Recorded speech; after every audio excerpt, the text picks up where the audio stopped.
Alors, bienvenue à ce nouveau mardi du Crédit Me, à ce mardi consacré à l'actualité de la recherche en droit international. C'est le quatrième mardi du Crédit Me, donc organisé au sein du laboratoire de l'Université Bourgogne-Europe. On a déjà eu le plaisir d'accueillir Ézéchiel Amani-Sirimouani, Sophie Grosbon, Fabrizio Marella il y a 15 jours. Et aujourd'hui, nous avons donc le grand plaisir d'accueillir Daniel Turp, professeur émérite de l'Université de Montréal, entre autres titres et fonctions au cours d'une très riche carrière. Je précise que Daniel est aussi le cofondateur du concours Charles Rousseau et toujours membre très actif du comité d'orientation et du concours en général. Et c'est là qu'on a eu la chance de se connaître il y a déjà une quinzaine d'années, d'après mes comptes. Daniel, je suis vraiment très heureux de t'accueillir aujourd'hui et je vais parler. Alors, le format de la conférence du jour va être un petit peu réduit par rapport à d'habitude parce que je crois que c'est plus un secret, on peut le dire, ton épouse va recevoir dans les minutes, heures qui viennent, une médaille de l'université de McGill et donc tu vas devoir partir un petit peu avant la fin de la conférence pour participer à ce moment. Ce qui fait qu'on aura aujourd'hui une présentation de 20-25 minutes, suivie de débats, de questions. Mais voilà, Daniel devra nous quitter à 15h10 heure française, ce qui réduit un peu la donne, donc je ne vais pas beaucoup parler. Je vais simplement annoncer que aujourd'hui on parle d'un ouvrage qui s'appelle La capacité internationale du Québec, sous-titré Essai sur le droit et la pratique des relations internationales du Québec, qui rassemble des écrits que tu as publiés ou non d'ailleurs, parce qu'il y a beaucoup d'inédits entre 1984, je crois bien, et aujourd'hui, avec bah, notamment un chapitre 25, puisqu'il y a 25 essais en tout, un chapitre 25 qui fait le point, et je viens de voir que par courriel, tu m'avais envoyé à l'instant des nouveautés qui feront peut-être qu'il y aura un autre livre. On verra dans les mois ou les années qui viennent. C'est un ouvrage qui est paru donc de premier semestre 2025. Et ben, sans plus tarder, je te laisse la parole pour présenter cet ouvrage dont j'ai trouvé la lecture vraiment extrêmement intéressante pour comprendre la situation constitutionnelle et internationale du Québec, mais aussi, on y reviendra peut-être, le rôle de la doctrine internationaliste et constitutionnaliste dans la construction concrète du droit international. Cher Daniel, à toi la parole. Merci beaucoup, Raphaël. Merci pour cette gentille introduction. Je salue mes collègues euh, que je connais ou que je voudrais connaître dans les prochaines années à venir. Et c'est avec beaucoup de plaisir que j'ai accepté ton invitation pour partir à cette belle initiative que tu as prise pour permettre à des auteurs et des autrices de présenter leur plus récents ouvrages. Puis en effet, j'ai publié il y a quelques mois ce livre, La capacité internationale du Québec, essai sur le droit et la pratique des relations internationales du Québec, que j'ai d'ailleurs lancé à Paris il y a quelques mois parce que j'étais de passage à la librairie du Québec à Paris, sur la rue Gay-Lussac, une jolie petite librairie où on fait la promotion de la littérature québécoise. On a fait un lancement. D'ailleurs, Brigitte Stern était là. Notre amie commune, Brigitte Stern, était là. Elle a eu la gentillesse de se joindre à nous. Et donc, j'avais présenté un ouvrage qui se veut, comme le suggérait Raphaël, une espèce de synthèse de tout ce que j'ai écrit sur la question de la capacité internationale du Québec. Et c'est une question qui anime les débats des internationalistes et des constitutionnalistes au Québec depuis l'élaboration de cette doctrine il y a 60 ans. En 1965, un vice-premier ministre du Québec, qui était un juriste réputé, M. Paul Gérin-Lajoie, qui était aussi ministre de l'Éducation et en quelque sorte à l'époque ministre des Relations internationales, même si la fonction n'existait pas en 1965. On venait de conclure nos premiers accords avec la France, nos accords de coopération qui avaient été conclus en 1965. On a depuis lors euh, voulu affirmer une capacité internationale du Québec. Cette doctrine Gérin-Lajoie, d'ailleurs, on l'a présentée comme une doctrine visant à prolonger au niveau international les compétences internes du Québec. Et l'État fédéré québécois, là, qui fait partie de cette fédération canadienne, lui a un partage des compétences qui prévoit que les États fédérés, le Québec, mais les 9 autres provinces canadiennes ont des compétences assez larges. Le Canada est tout de même un État assez décentralisé. Et par exemple, toutes les compétences en matière d'éducation, en matière de santé, en matière de propriété, de droit civil, sont de compétences, on dit souvent ici, provinciales, ou en tout cas de compétences québécoises. Et M. Gérin Lajoie, devant le corps consulaire réuni à Montréal, en un 17 avril 1965, avait affirmé que le Québec avait des compétences internationales et qu'il pouvait dès lors conclure ses propres traités internationaux, qu'il pouvait être représenté à l'extérieur en ouvrant ce qu'il a appelé, pour pas trop bousculer l'État fédéral canadien, des délégations générales, des délégations, des bureaux, des antennes. Il en a beaucoup, il en a plus d'une trentaine au moment où on se parle, mais aussi qu'il pouvait et voudrait être représenté au sein d'organisations internationales et en particulier au sein d'une francophonie naissante, plus récemment à l'UNESCO, puisqu'il détient un certain statut à l'UNESCO en vertu d'un accord qui a été conclu entre le Canada et le Québec. Et donc, et c'est intéressant aussi parce que dans sa pratique de ses propres relations sociales, le Québec a aussi cherché à obtenir des immunités diplomatiques et consulaires pour ses délégations, mais a voulu en accorder aussi aux personnes et aux organisations qui sont à Montréal, qui ont leur siège à Montréal, comme l'OACI, mais plusieurs autres organisations qui ont pignon sur rue à Montréal. Alors, c'est vraiment assez large et on lit souvent que parmi les États fédérés autonomes, qui ne sont pas des États souverains et indépendants, le Québec est celui qui a probablement les relations internationales les plus élaborées, les plus approfondies. Et ça a été aussi enchâssé dans des lois. Par exemple, nous avons au Québec une loi sur le ministère des Relations internationales qui crée un ministère des Relations internationales qui consacre la fonction de ministre des Relations internationales. Il y en a plusieurs qui ont été connus. En France, par exemple, Louise Baudouin a été non seulement déléguée générale du Québec, mais a été ministre des Relations internationales pendant plusieurs années. Et il y a des dispositions qui concernent justement la procédure de conclusion des engagements internationaux du Québec et la représentation à l'étranger.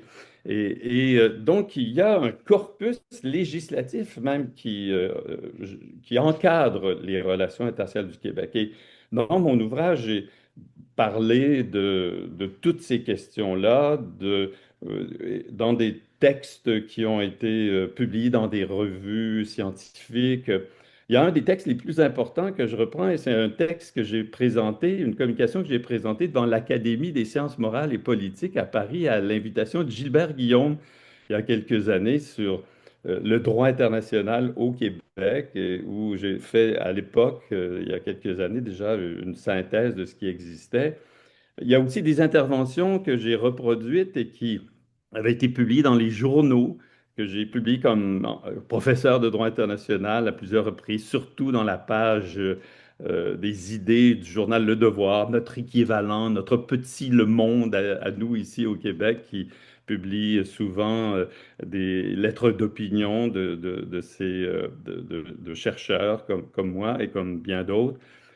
J'ai aussi formulé un certain nombre d'avis juridiques pour des ministres que j'ai reproduits, qui sont inédits parce que je ne les avais jamais publiés, sur des questions comme, par exemple, est-ce que le Québec devrait consentir à ces accords de libre-échange qui contiennent des clauses investisseurs-État? Il y a eu des grands débats au Québec sur cette question. Et j'ai fait un texte synthèse à la fin qui se tendait à rassembler un peu tous les éléments de cette pratique, et en particulier la pratique de conclusion des engagements internationaux du Québec. Puis juste un mot pour terminer, en fait, sur cette question-là, c'est surtout autour de la question des engagements internationaux que s'est posée la question de la personnalité internationale du Québec, qui a d'ailleurs été étudiée de façon magistrale par mon collègue, le regretté Jacques-Yvan Morin, qui avait présenté une communication sur cette question lors du premier congrès québécois de droit international et qui avait publié un article majeur dans le premier numéro de notre revue québécoise de droit national sur la personnalité internationale du Québec. Mais M. Morin, comme d'autres, et moi-même, y compris dans le dernier texte, 25, que mentionnait Raphaël, c'est sur cette question des engagements internationaux que la capacité internationale du Québec peut, je crois, être affirmée. Pourquoi? Parce que depuis 1965, le Québec conclut de façon autonome des ententes internationales, celles qu'il conclut directement avec des pays étrangers, parfois aussi d'autres États autonomes, comme par exemple la Catalogne et d'autres communautés en Espagne, ou la communauté française de Belgique, mais aussi avec des pays souverains comme la France, puis il a conclu beaucoup d'accords avec la France. Ben, ces ententes-là sont présentées par le Québec comme étant de véritables traités internationaux, parce qu'ils sont conclus dans le cas d'États souverains, avec des États souverains qui acceptent en fait de conclure des accords avec lui et même de les considérer comme des traités internationaux. La preuve en est que lorsqu'on va sur le site du ministère des Affaires étrangères de France, on constate que la France considère que ce sont des traités internationaux.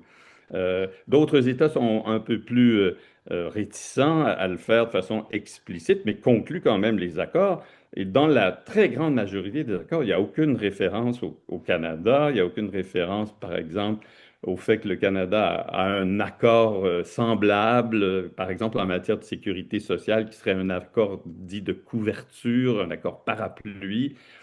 Et il y a même un accord, c'est assez exceptionnel, mais il y a quand même un accord avec l'Allemagne, un accord de sécurité sociale entre le Québec et la République fédérale allemande qui comprend une clause de règlement des différends qui prévoit que s'il n'y a pas de règlement à l'amiable, on peut présenter un différend devant la Cour internationale de justice. Alors donc, c'est un peu difficile de lier le caractère de traité international de cette entente de sécurité sociale entre le Québec et l'Allemagne. En même temps, il faut quand même admettre que le gouvernement du Canada réfute toujours cette thèse. Il n'est pas d'accord avec la thèse que les ententes internationales du Québec sont des traités internationaux, des traités au sens du droit national, la Convention de Vienne sur le droit des traités. Mais le Québec a toujours continué d'affirmer, en vertu de sa doctrine Gérin-Lajoie, du prolongement international des compétences internes au niveau international, sa capacité de conclure des traités. Ce qui est aussi très intéressant, c'est que le Québec maintenant affirme aussi qu'il a un droit de regard sur les traités que le Canada veut conclure dans les domaines qui ressortissent de sa compétence. Alors donc, même si le Canada peut conclure, et on lui reconnaît le droit de le faire, des traités en matière de droits fondamentaux, de droits de l'homme, en matière de commerce international, mais qui ont des impacts sur, par exemple, la question de la profession, de la reconnaissance des diplômes, par exemple, lorsqu'il s'agit de la circulation plus libre entre les gens d'affaires, entre les États-Unis et le Canada, par exemple. Le Québec dit, ah, moi j'ai un droit de regard. Et j'ai même le droit d'approuver les traités qui ressortissent de la compétence du Québec et de les faire approuver par notre Assemblée nationale. Alors ça, c'est assez particulier aussi parce que dans les pays du Commonwealth, y compris le Canada, le Parlement a généralement rien à dire et rien à voir sur les traités internationaux. C'est une prérogative du gouvernement, comme au Royaume-Uni. Mais le Québec s'est doté en 2002 de dispositions qui prévoient que pour les engagements internationaux importants du Canada qui portent sur les matières de compétences provinciales, le Québec a un droit de regard, approuve et ne permet à son gouvernement que de se déclarer lié et de mettre en œuvre des traités conclus par le Canada qu'avec son accord. Alors, vous voyez, c'est assez intéressant.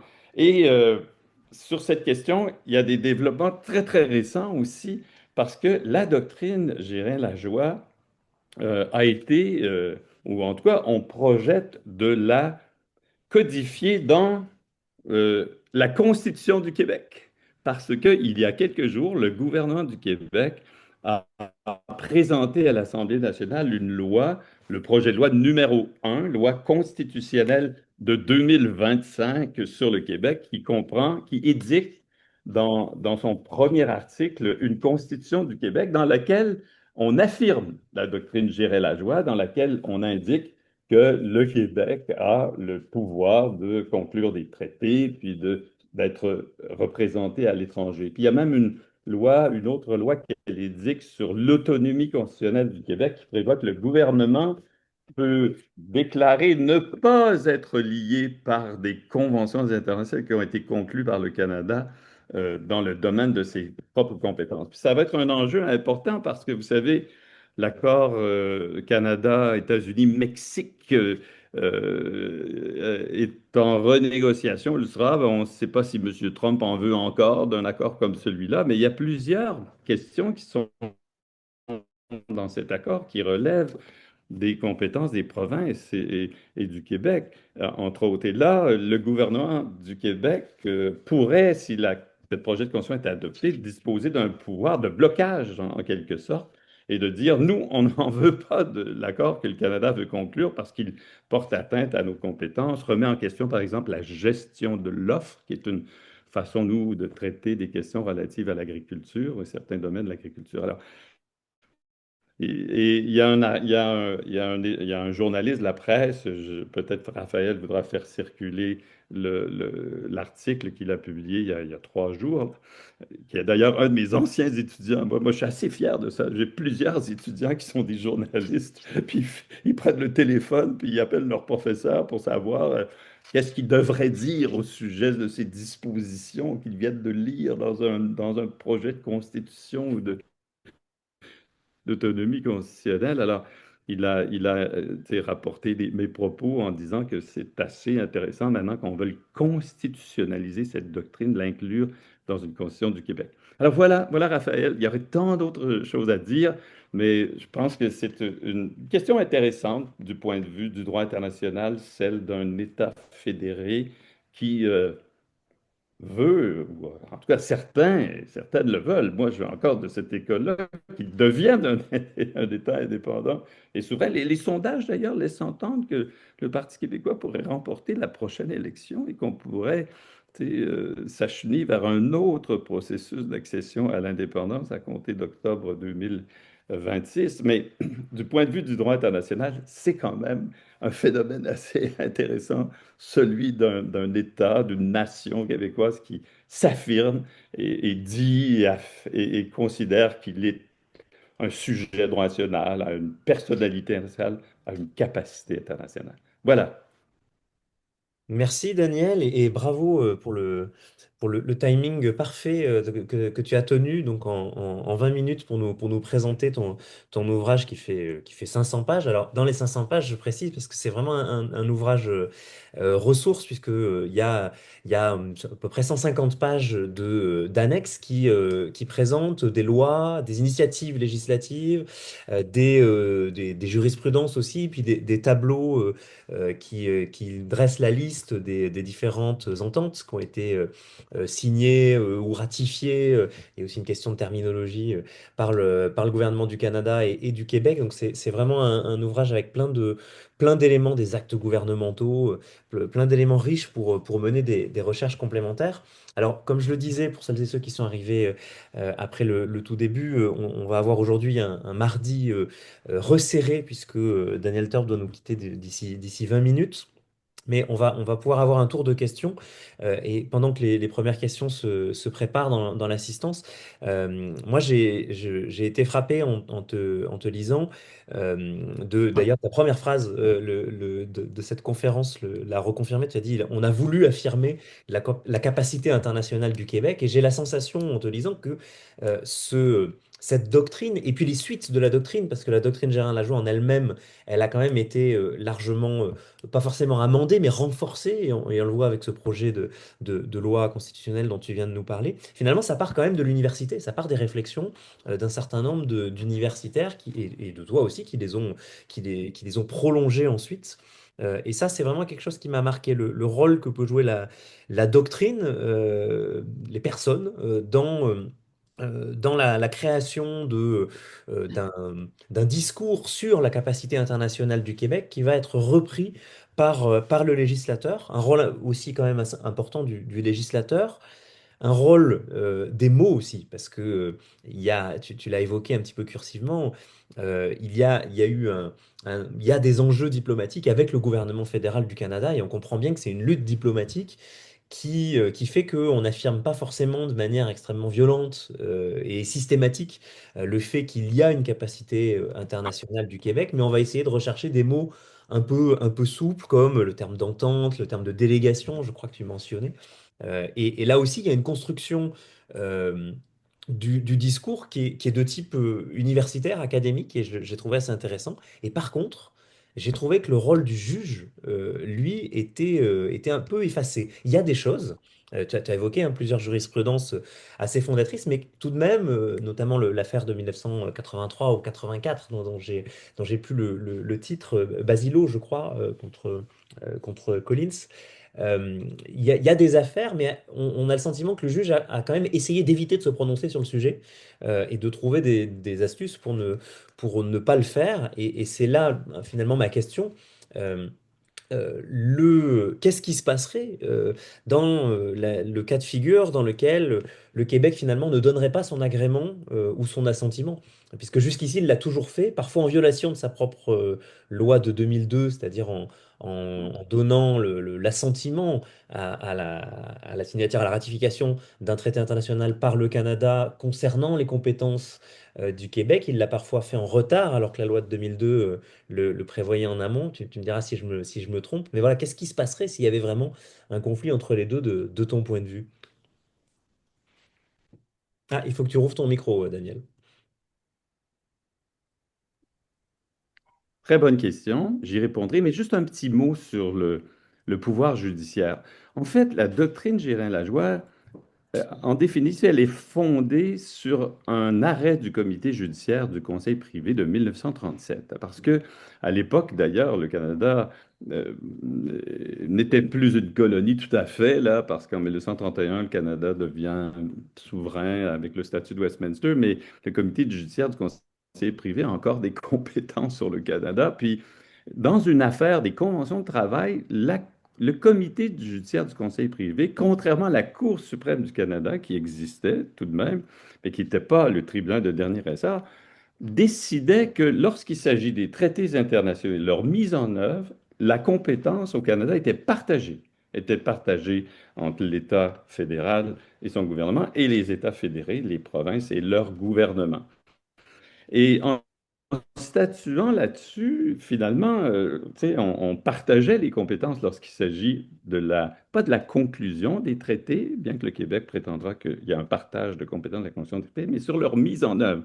Et donc, Gérin Lajoie, en 1965, et comme d'autres universitaires avant lui qui l'avaient conseillé, donc André Patry, un grand professeur à l'Université Laval, disait, ben oui, mais si c'est nous qui mettons en œuvre les traités, il faut bien avoir un droit de regard sur le traité puis leur contenu, et donc on doit participer à leur tu sais, conclusion même. Et le Québec a finalement construit sa doctrine autour de cela. Ben, écoutez, si on doit mettre en œuvre les traités du Canada, on devrait aussi tu sais, pouvoir participer à leurs négociations. Puis nous, on va même au-delà, parce que finalement une prérogative. Elle est partagée, puis la prérogative de conclusion est partagée, donc on doit aussi euh, pouvoir conclure nos propres traités qu'on appelle encore aujourd'hui ententes. Bien qu'il y a beaucoup d'ententes qui s'appellent des accords de coopération, des Mm. protocoles. On a évité jusqu'à présent le mot traité. Hein. Je n'ai pas pu recenser une entente qui s'appelle traité. Il y en a 800, vous savez maintenant, qui sont en vigueur entre le Québec et d'autres États, y compris plusieurs États souverains, mais même des organisations internationales.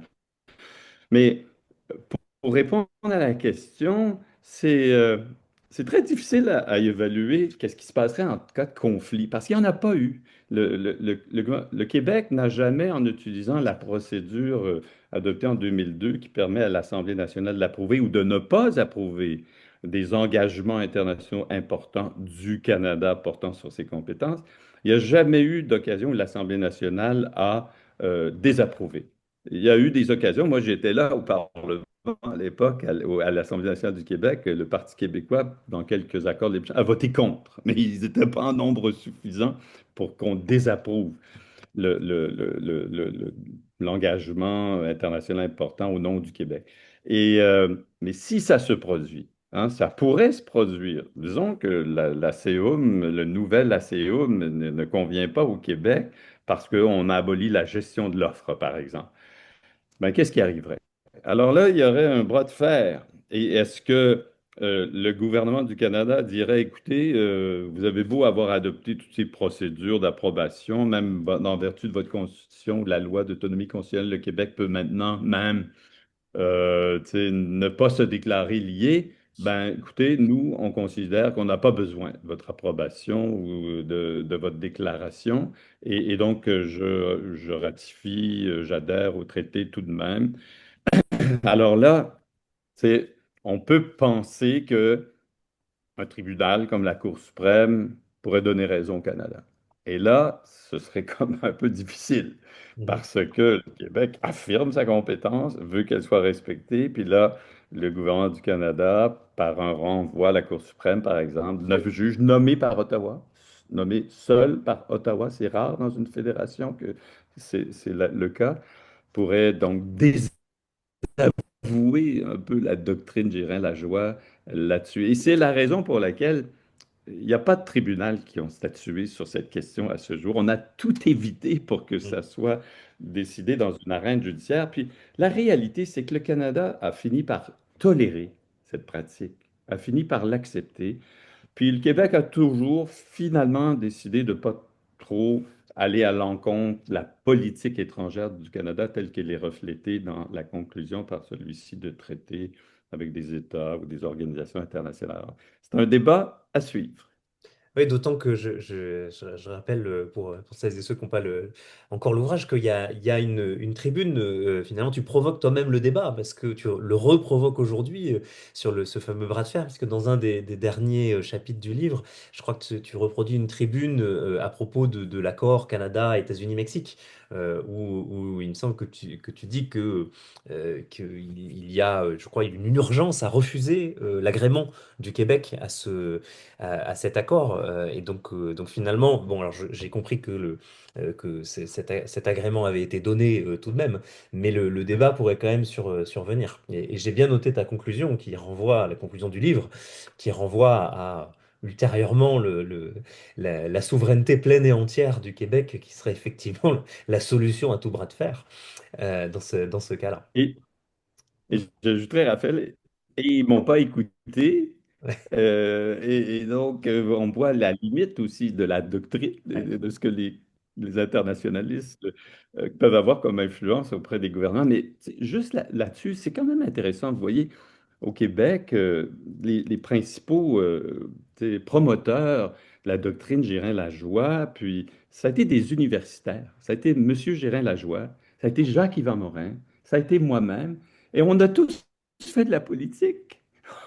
On a été ministre, on a été député, puis tu sais, on a fait valoir nos idées, nos doctrines, puis finalement, ça a eu un impact parce que l'État, l'Assemblée nationale, le gouvernement a repris ça, a enchâssé ça dans des lois, maintenant vraisemblablement dans une constitution. Alors, il y a une certaine influence de la Mm. doctrine au Québec.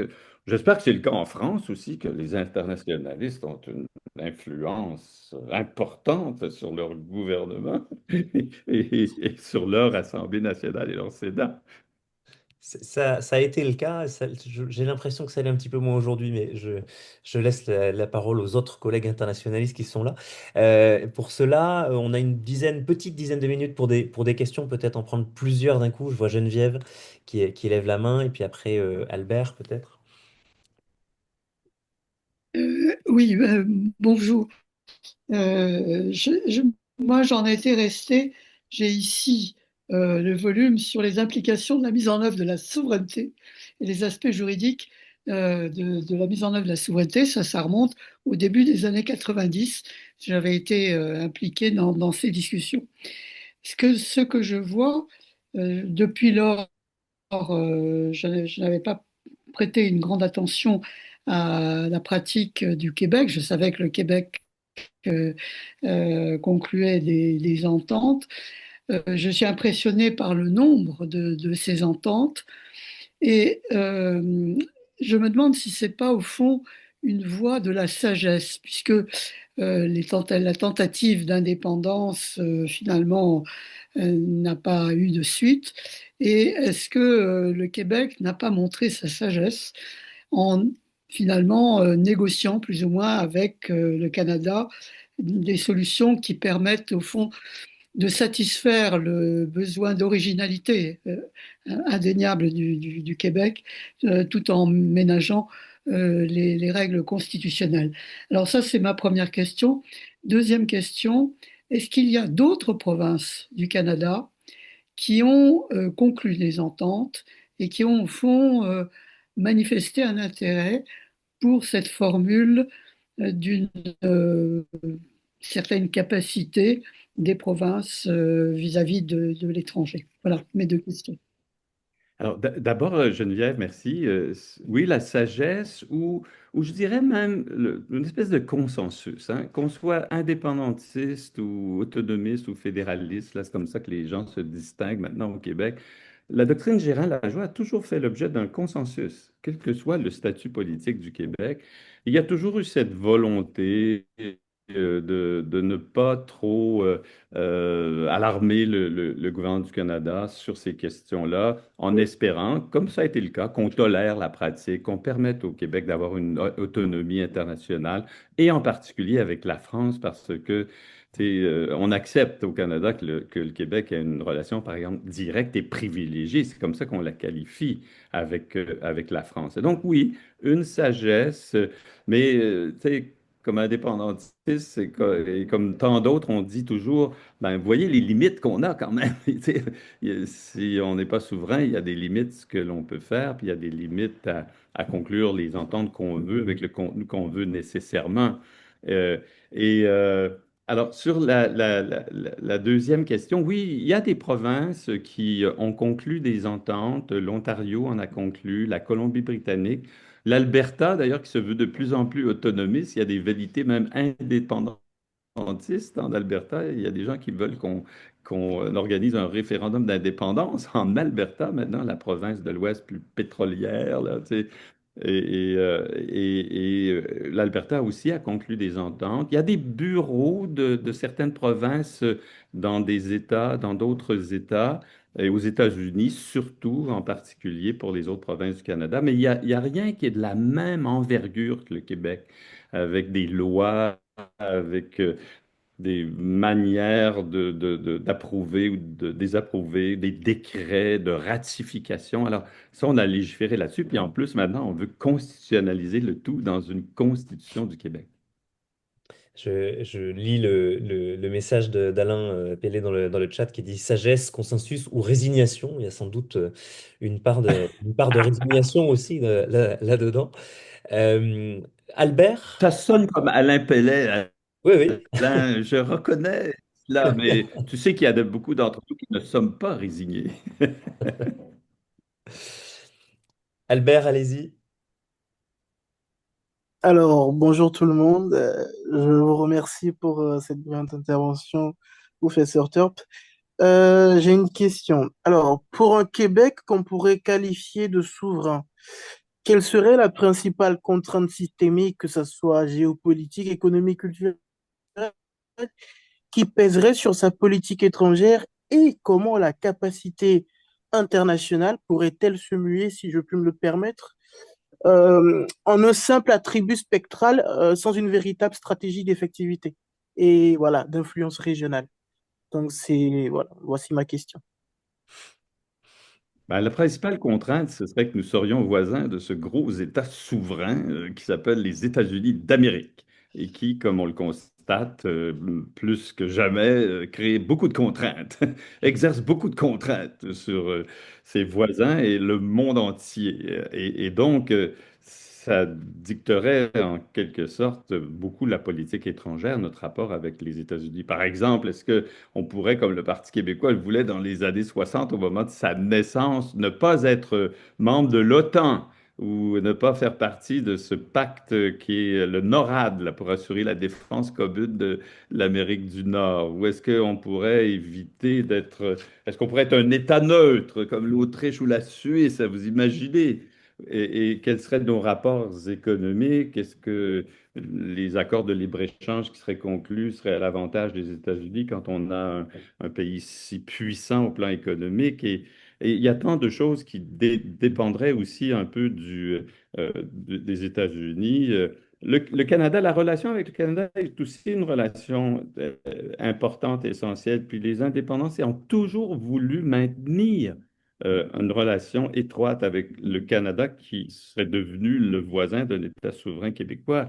Par exemple, en 1980, M. Lévesque proposait qu'il y ait une souveraineté association. En 1995, il y avait l'idée de conclure un traité de partenariat économique et politique. Et le projet des indépendantistes, la plupart d'entre eux, était un projet qui était très similaire, ou en tout cas analogue au projet d'Union européenne, où il y aurait, tu sais, une union canadienne dans laquelle le Québec deviendrait un État membre et qui partagerait, pour reprendre, ou exercerait, pour reprendre les termes de votre propre Constitution française, des compétences en commun avec le reste du Canada. Alors, donc, on est conscient de ces contraintes, puis ces contraintes ont apparu d'ailleurs au moment où on a voulu, tu sais, s'engager dans un processus de souveraineté. Est-ce que les États-Unis reconnaîtraient le Québec souverain après un vote favorable à la souveraineté?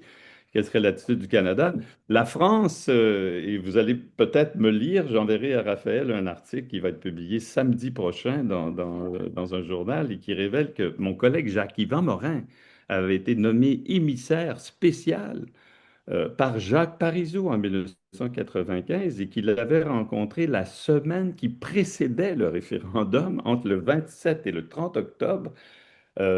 Philippe Seguin, des gens de l'entourage du premier ministre Juppé, du président Chirac, pour s'assurer que la France, le 31 octobre, déclarait qu'il prenait acte de la volonté du Québec de devenir un pays. Et tout le débat qui s'est déroulé, c'est est-ce qu'on utiliserait ou non le mot reconnaissance Mhm. dans cette déclaration au moment où le Québec aurait voté oui, mais n'aurait pas été nécessairement immédiatement un pays, parce qu'il proposait d'ailleurs de mener une négociation avec le Canada pendant une année pour adopter et conclure un traité de partenariat économique et politique. Alors, des contraintes, il y en a, on en est conscient. Tous les pays en ont. Tous les peuples qui veulent devenir des pays en sont bien conscients. Mais pour l'instant, c'est la sagesse, pour reprendre les termes de Geneviève, qui règne. Et c'est plutôt l'autonomie et l'indépendance qui est mise en valeur par l'actuel gouvernement dans son projet de loi constitutionnelle de 2025 sur le Québec, où il affirme quand même, consacre en chasse la doctrine Gérin Lajoie. Merci Voilà, beaucoup. Raphaël, écoutez, il est 9h09 Je et pense c'est que mon devoir conjugal, hein, d'aller accompagner mon épouse, Bertha Knoppers, que certains d'entre vous connaissez, qui aujourd'hui va obtenir cette médaille de l'Université McGill où elle a enseigné jusqu'à sa retraite le 31 mai dernier, après avoir enseigné 24 ans à l'Université de Montréal. Nous étions des collègues et elle reçoit un beau prix, une belle médaille. C'est elle-même qui prononce l'adresse, là, la conférence là, lors de cette collation des grades d'automne de l'Université McGill. très bien, Alors, merci. on se reprendra peut-être, Raphaël. Peut-être que j'écrirai un autre livre pour pouvoir être en votre compagnie plus longtemps Tu seras le la bienvenu. prochaine fois. Mais je m'en vais à Paris. Je vais à Paris dans les prochains jours pour le colloque commun SFDI-SQDI sur pensée droitière en français. Alors donc, Ça m'a fait plaisir d'être des vôtres cet après-midi, ce matin ici. Et merci Raphaël de m'avoir donné l'occasion de parler de la capacité internationale du Québec. Merci beaucoup, Daniel, pour ta présentation et d'avoir pris le temps de venir avec nous. C'était vraiment très intéressant. Effectivement, on pourrait en discuter pendant très longtemps, mais il y aura d'autres occasions. Le débat peut aussi continuer par courriel. Je pense à Jonathan qui n'a pas eu le temps de poser sa question. Voilà, mais en tout cas, on va te libérer. Merci encore. Nous, on se voit jeudi ou vendredi, Daniel. Donc, je te souhaite un bon vol. Oui, c'est Et vrai. puis, pour les autres, j'annonce, et puis pour toi aussi peut-être, j'annonce les deux prochaines conférences. Salut Daniel. Au revoir à tout le Euh, monde. donc le prochain mardi du Crédimi aura lieu le 28 octobre prochain, donc dans 15 jours, avec Jean-Baptiste Dudan, qui est professeur à l'Université de Versailles, je crois, et qui va traiter de la conservation de l'État en droit international. C'est le titre de sa thèse parue aux éditions Pedone cette année, qui a eu au passage le prix Suzanne Bastide de la Société française pour le droit international et le prix de thèse de l'Université Paris 2 d'ailleurs. Et ensuite, on se retrouvera le 16 décembre. Il n'y aura pas de mardi du Crédit Mis en novembre. Il y en aura un le 16 décembre avec Alexia de Vaucleroy, qui est une collègue belge qui a réalisé sa thèse sur les obligations de comportement en droit international public, sous-titrée Due Diligence et responsabilité internationale, qui a été publiée aux éditions LGDJ avec une préface de Pierre Dargent dans la collection de la Bibliothèque de droit international et de l'Union européenne, qui est dirigée par Jean-Marc Touvenin et Alain Pellet. Voilà pour les deux prochains rendez-vous, 28 octobre, 16 décembre, et puis la programmation pour les mois de janvier, février, mars est en cours et il y en a une partie qui a déjà été publiée. Merci à toutes et tous en tout cas d'avoir assisté à cette conférence réduite, et puis bah, rendez-vous dans quelques jours pour la prochaine conférence.